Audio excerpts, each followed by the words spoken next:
بسم الله الرحمن الرحیم.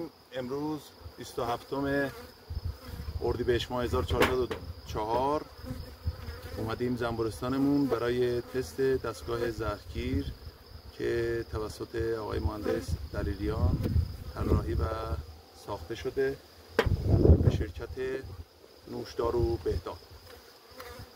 امروز میخوایم برای دوستانی که علاقه‌مند هستن از زنبور عسل زهرگیری بکنن و یه ارزش افزوده‌ای برای خودشون داشته باشن و یه کسب درآمد بیشتری براشون ایجاد بشه، اومدیم 0 تا 100 این دستگاه رو برای شما توضیح بدم. من برای اینکه تو تستای قبلیم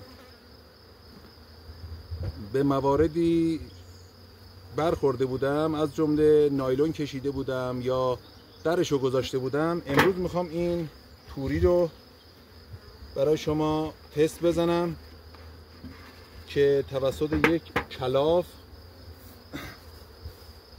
که این باشه، وقتی این طبق رو من روی زنبور گذاشتم این توری رو میکشم و این کلاف رو روش میذارم که قابل دید باشه و بتونم هم فیلمش رو بگیرم برای شما، همین که زنبورا به خاطر اینکه توری سیاه رنگ هستش و براشون حالت روشنایی داره و میخوان بیان بیرون، از پایین بکشن بالا و بچسبن به پنلا و این تور مانع خروج اونا از کندو خواهد شد.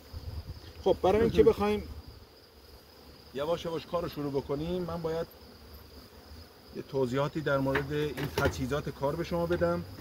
اینی که ملاحظه می‌فرمایین این ترانس هستش و وصل میشه به باتری خودرو، قرمز برای مثبت و مشکی برای منفی، و یه سیم دیگه داره که پالسی که تولید میکنه رو میده به دستگاه، به طبق و پشتش زده خواهد شد.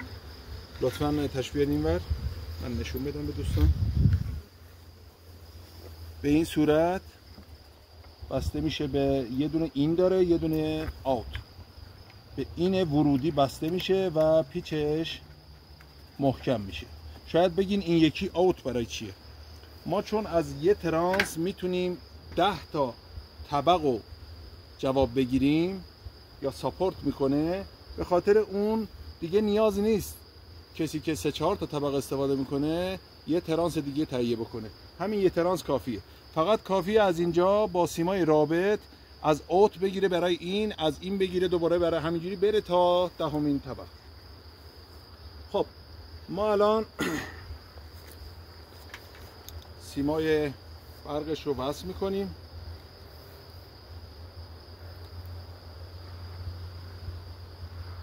مثبت و منفی. خب میریم که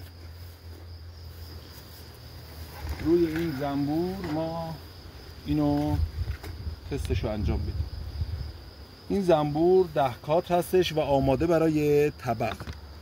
ما این کلافش رو به آرامی ور میداریم، میذاریم کنار و این شیره خور هم ور میداریم و این طبق همراه با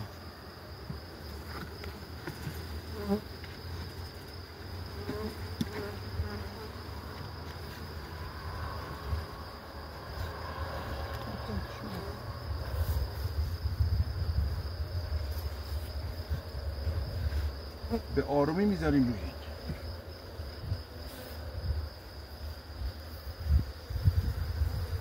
ملاحظه فرمودین؟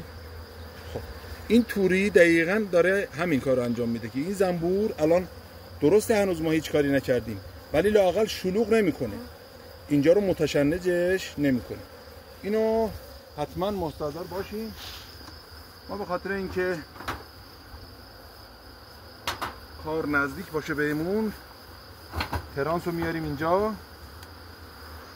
خب این ترانس یه دونه فرکانس داره از 20 تا 400 که بهترین حالتش محدوده 200 هستش. یه دونه پالس داره که نشون میده از 1 تا 5 در چند ثانیه برای شما پالس بفرسته، در 1 ثانیه، در هر 2 ثانیه، 3 ثانیه و 5 ثانیه. مثلا هر 5 ثانیه یه بار، 2 ثانیه یه بار. بعد یکی هم تایمه، شما تایم رو تنظیم میکنی که این توی نیم ساعت قطع کنه، 20 دقیقه قطع کنه، 10 دقیقه قطع کنه.